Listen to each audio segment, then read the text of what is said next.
Acompañan Belén Ulloa, analista senior de gestión de renta variable en Finamex, y Fernando Obregón, socio de Mauna Kea Holding. ¿Qué tal? Bienvenidos. Buenas tardes. Hola, buenas tardes.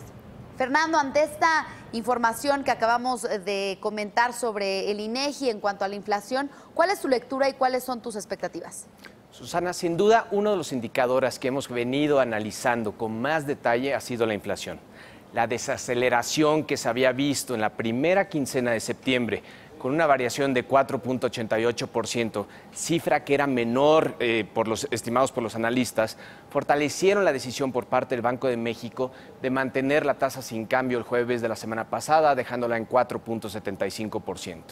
El INEGI, que vale la pena recordar, cumple 10 años de su autonomía, de producir y de difundir la información estadística y geográfica oficial de nuestro país, informó que el día de hoy, que en septiembre de 2018 el Índice Nacional de Precios al Consumidor registró un crecimiento mensual de 0.42%, así como una tasa de inflación que mencionabas de 5.02%. Este dato estuvo ligeramente por arriba de las estimaciones del consenso, que esperaban una tasa del 5%. El índice de precios subyacente tuvo un alza de 0.32% y una tasa anual de 3.67%. Por su parte, el índice de precios no subyacente aumentó 0.73%, alcanzando una variación anual ya de 9.15%. Siguen destacando, como mencionaste, los precios del gas LP y de la gasolina. Se sigue observando ascenso en los niveles de inflación, ya que el dato del mes previo fue de 4.9%. Sin duda, este dato respalda la postura cautelosa que ha tenido el Banco de México y continuaremos con el lenguaje restrictivo sin descartar aumentos en las tasas, ya sea el 15 de noviembre o el 20 de diciembre. Bien, pues muy atentos a esas próximas reuniones de política monetaria. En otro escenario, Belén, tras los resultados de la primera vuelta de las elecciones en Brasil el domingo, ¿cómo ha afectado la situación en ese país y en Argentina a las acciones del IPC? Pues en Brasil lo que vimos hasta el viernes fue una depreciación de la moneda en el año de 16%, principalmente por la incertidumbre política, la cual disminuyó bastante con las elecciones presidenciales de la primera vuelta el domingo pasado, en la que ganó Bolsonaro con un 46% de los votos. El 28 de octubre va a ser la segunda ronda, pero los mercados ya descontaron que va a ganar Bolsonaro. Entonces, y esto es positivo para los mercados porque Bolsonaro es considerado promercado. Por otro lado, lo que tenemos en Argentina es una depreciación de la moneda de 103%. Aquí algo positivo es que el Fondo Monetario Internacional salió al rescate del país, pero todavía le queda mucho camino por recorrer.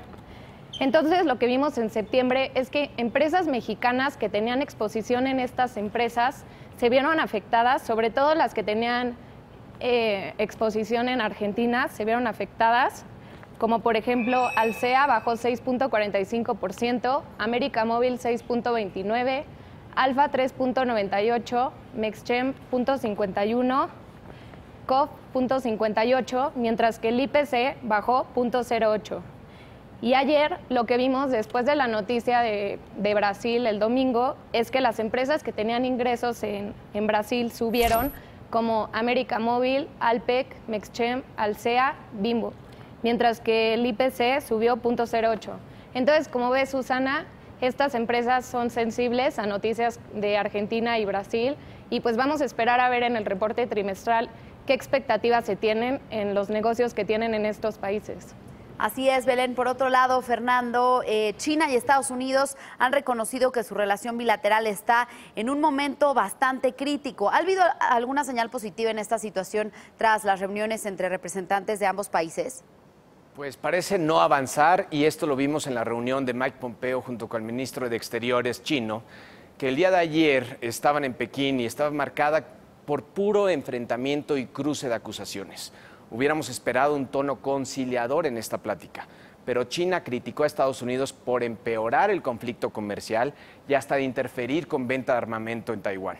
Tachó de inconveniente las acciones de los norteamericanos y dijo sus acciones dañan la confianza mutua y empeñan el futuro de las relaciones chino-estadounidense.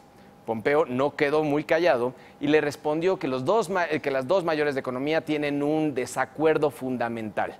Sin duda, nada bueno sucedió.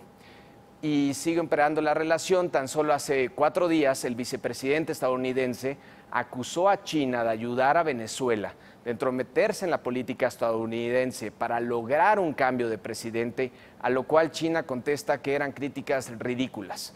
Pompeo no se reunió con el presidente chino, a diferencia de su visita en junio. Señales entonces, Susana, de disgusto por parte de los chinos ante la postura americana. Ya comenzaron los primeros efectos y el día de ayer, como lo mencionabas, el Fondo Monetario Internacional, en su informe de perspectivas de la economía mundial, dijo que espera un crecimiento del PIB global de 3.7% en 2018 y 2019, que es una caída del 0.2% con respecto a lo estimado en julio. Según el Fondo Monetario Internacional, la disputa arancelaria impactará negativamente en ambos países y también en el resto, especialmente en economías emergentes en Asia, así como también países que consideró vulnerables como Turquía, Argentina y Brasil. Voy a terminar con una frase que se parece a la comentada en alguna intervención pasada, dicha ayer en el Fondo Monetario Internacional, y es que cuando las dos economías más importantes del mundo se enfrentan, eso crea una situación en la que todo el mundo va a sufrir. Así es, sin duda nadie sale ganando en estas guerras comerciales. Finalmente, Belén, ¿cómo reportaron los aeropuertos en el mes de septiembre? Reportaron bastante bien, Susana. Azur reportó un incremento de 15.4% comparado con septiembre del año pasado. En México el crecimiento fue de 8.3%, en Colombia de 15.8% y en Puerto Rico de 56.6%. Ya por fin aquí vimos una recuperación después del huracán María de septiembre del año pasado. El tráfico nacional aumentó 14.3%, mientras que el internacional 1.4%. Por otro lado, GAP aumentó 12.7% en septiembre, en la parte nacional 15% y en la internacional 8.7%. Y Guadalajara, que es su aeropuerto más importante, aumentó en la parte nacional 12.77% y en la internacional 7.5%. Y por último, el Grupo Aeroportuario del Centro Norte, que es SOMA, aumentó 14.9% en septiembre, en la parte nacional 16.2%, en la internacional 4.5%, y su aeropuerto más importante, que es Monterrey, en la parte nacional aumentó 13.7% y en la parte internacional 3.6%. Aquí lo que es muy interesante es que en el trimestre de julio a septiembre los aeropuertos quedaron dentro de las 7 empresas del IPC que más subieron. OMA subió 28.85%, Azur 21.33% y GAP 13.70%, mientras que el IPC en este periodo solo subió 3.86%.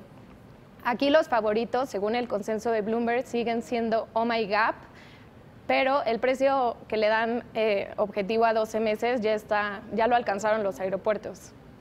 Bien, pues muchas gracias por el análisis de esta tarde, Belén Ulloa y Fernando Obregón. Muy buenas tardes. Buenas tardes. Buenas tardes.